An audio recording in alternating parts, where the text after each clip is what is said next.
Paz y bien, hermanos, hermanas. Jesús purifica el templo de Dios, que somos nosotros.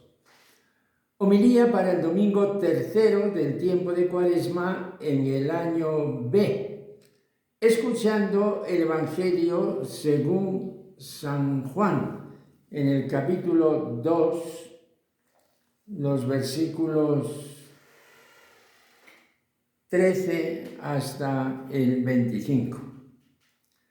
Se acercaba la Pascua de los judíos y Jesús subió a Jerusalén y encontró en el templo a los vendedores de bueyes, ovejas y palomas y a los cambistas sentados, y haciendo un azote de cordeles los echó a todos del templo, ovejas y bueyes, y a los cambistas les esparció las monedas y les volcó las mesas. Y a los que vendían palomas les dijo: quitad eso de aquí, no convirtáis en un mercado la casa de mi Padre. Sus discípulos se acordaron de lo que está escrito: el celo de la casa de tu casa me devora. Entonces intervinieron los judíos y le preguntaron: ¿qué signos nos muestras para obrar así? Jesús contestó: destruid este templo y en 3 días lo levantaré. Los judíos replicaron: 46 años ha costado construir este templo y tú lo vas a levantar en 3 días. Pero él hablaba del templo de su cuerpo. Y cuando resucitó de entre los muertos, los discípulos se acordaron de que lo había dicho y creyeron a la Escritura y a la palabra que había dicho Jesús. Mientras estaba en Jerusalén por las fiestas de Pascua, muchos creyeron en su nombre viendo los signos que hacía. Pero Jesús no se confiaba a ellos, porque los conocía a todos y no necesitaba el testimonio de nadie sobre un hombre, porque él sabía lo que hay dentro de cada hombre. Palabra del Señor.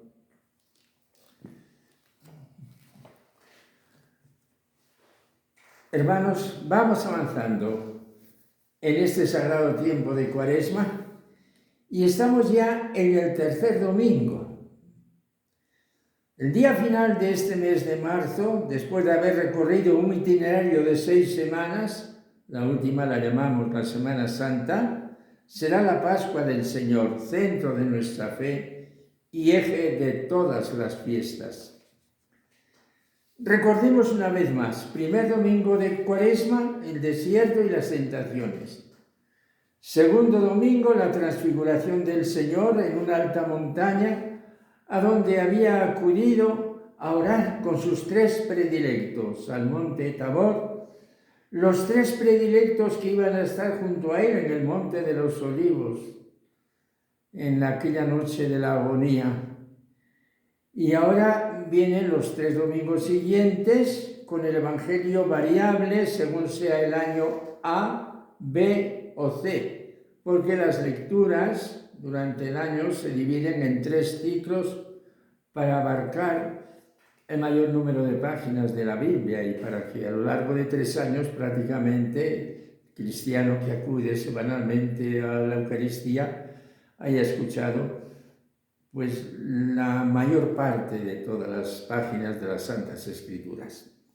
Este año es el año segundo de los 3, el año B, y las lecturas que vamos a hacer son del Evangelio de San Juan, lecturas que nos adentran en el misterio divino y humano de la persona de Jesús.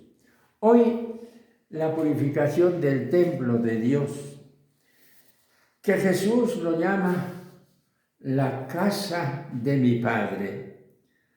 Es un hecho que nos cuentan con detalle cada uno de los 4 evangelistas, pero sucede algo sorprendente.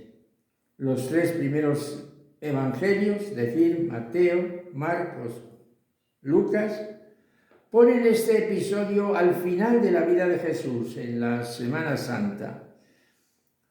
después de la entrada de Jesús en Jerusalén.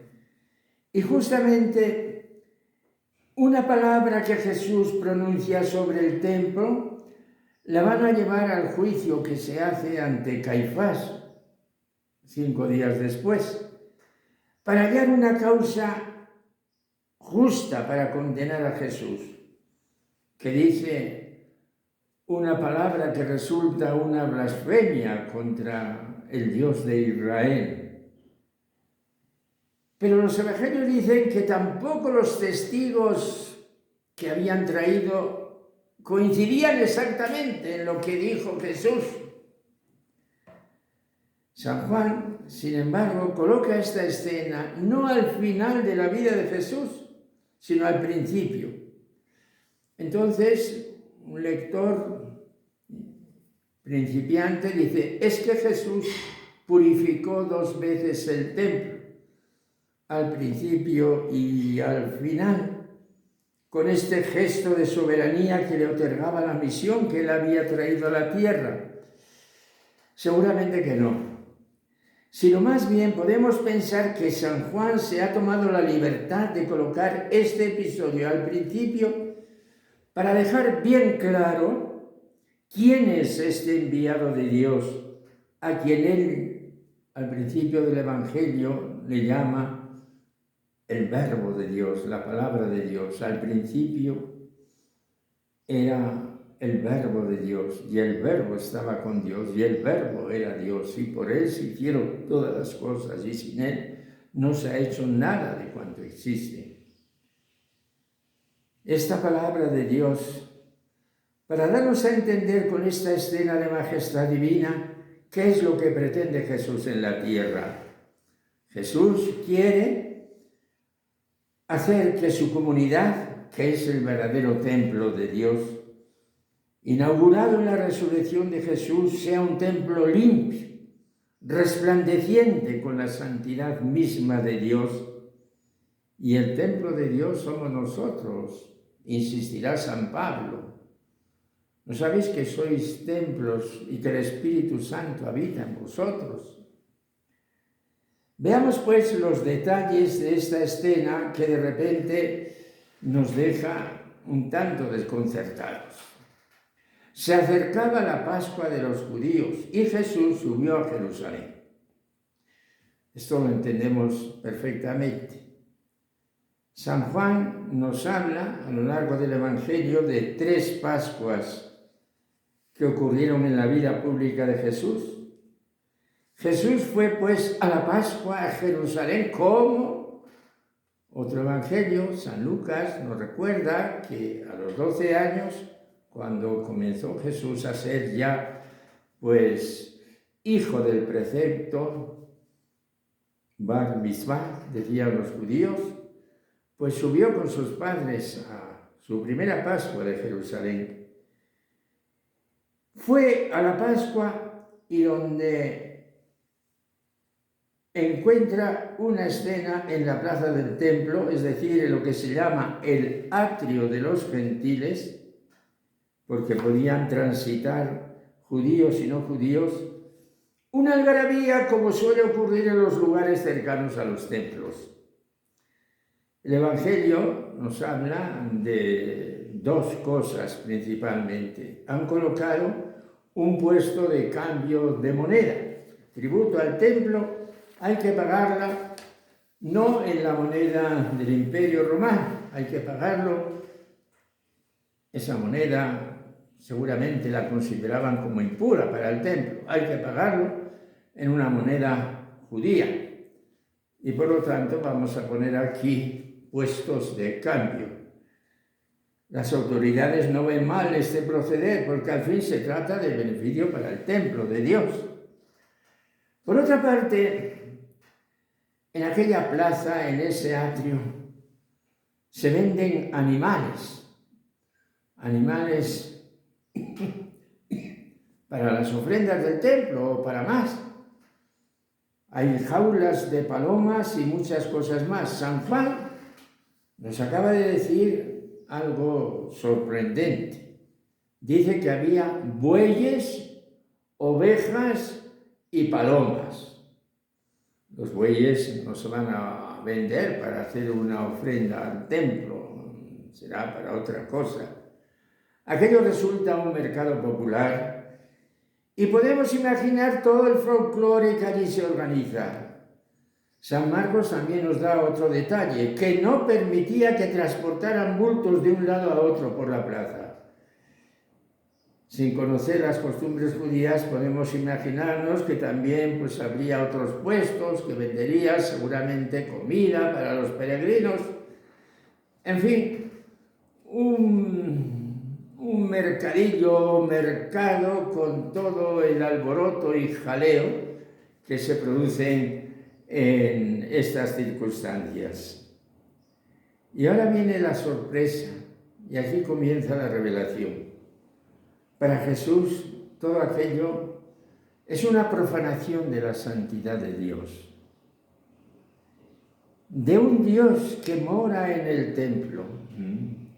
Dios está en el cielo, decían los judíos, pero ha puesto el escabel de sus pies en el templo santo de Jerusalén. Por eso el templo es santo. Y en un arrebato sagrado toma unos cordeles para deshacer aquel mercado.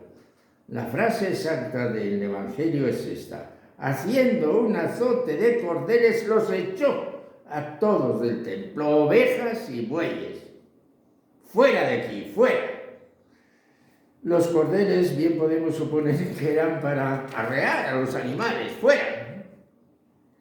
San Marcos también ha sido muy duro al describir la escena, aunque de los cordeles habla solo San Juan. Pero San Marcos dice: se puso a echar a los que vendían y compraban en el templo, volcando las mesas de los campistas y los puestos de los que vendían palomas.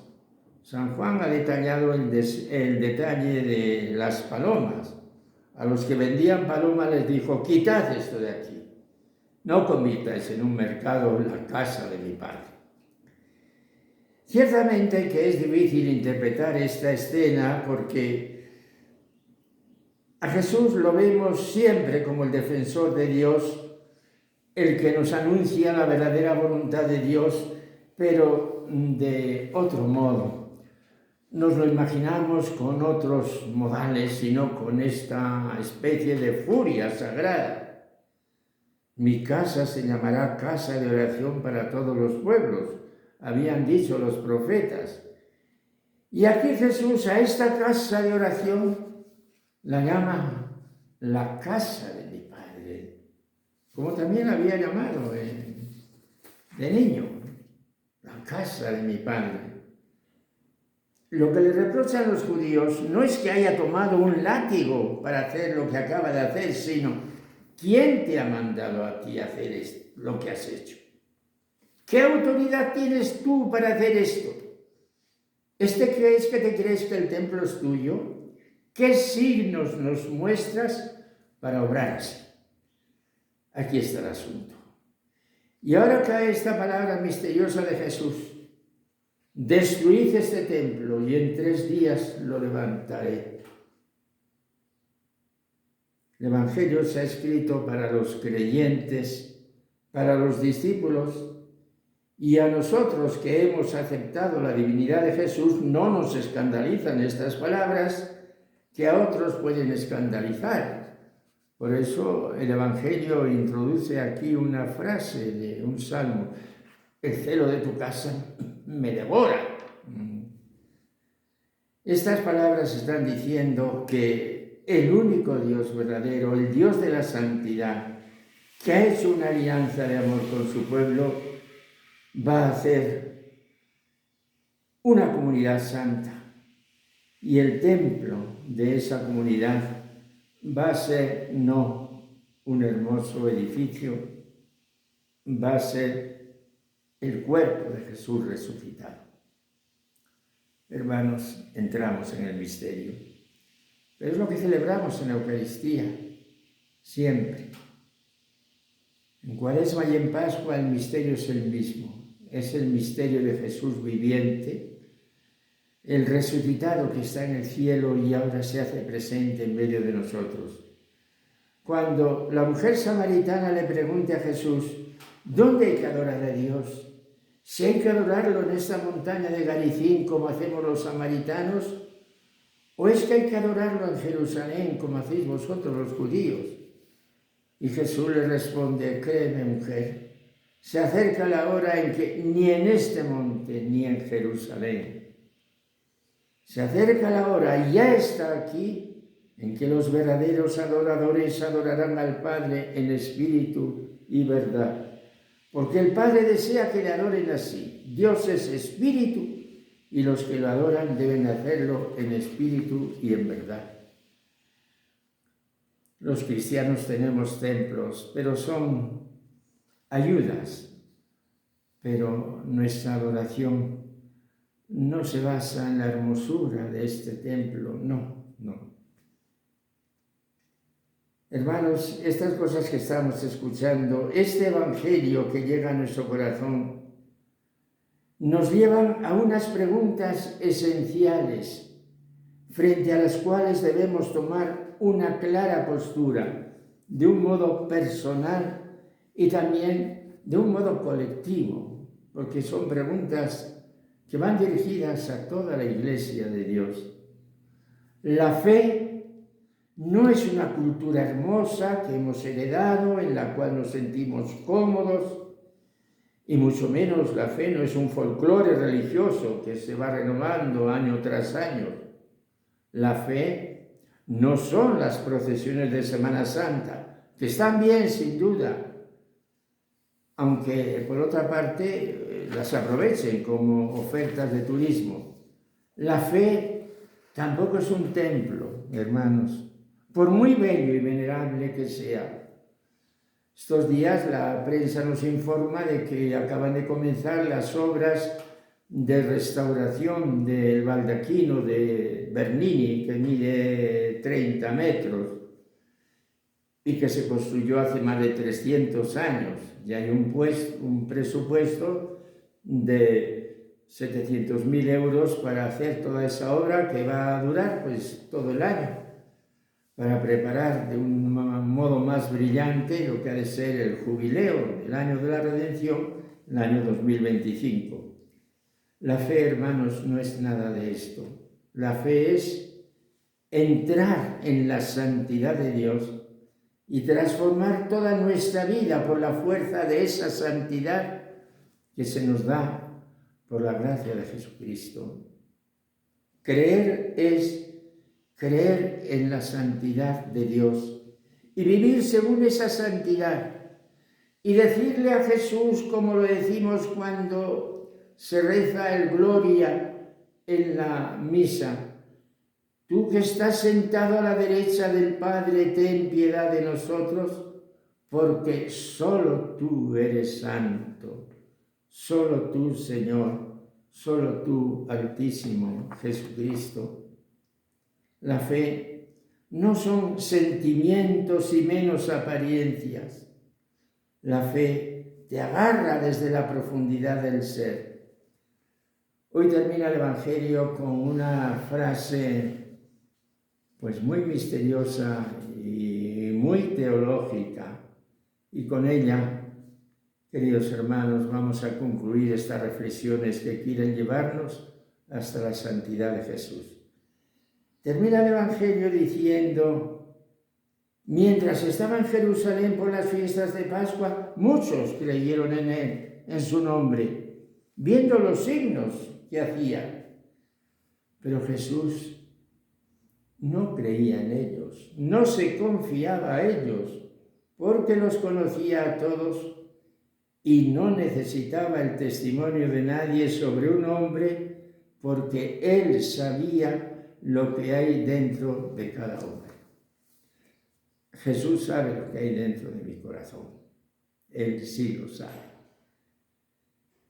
Vamos pues ahora a dar término a estas reflexiones, que uno las quisiera madurar más y más en el silencio de la oración, a lo mejor sentado en la iglesia, en un banco, mirando al sagrario. Vamos a terminar con una súplica a Jesús, pero con una súplica que nos salga de lo profundo del ser, de la verdad del corazón.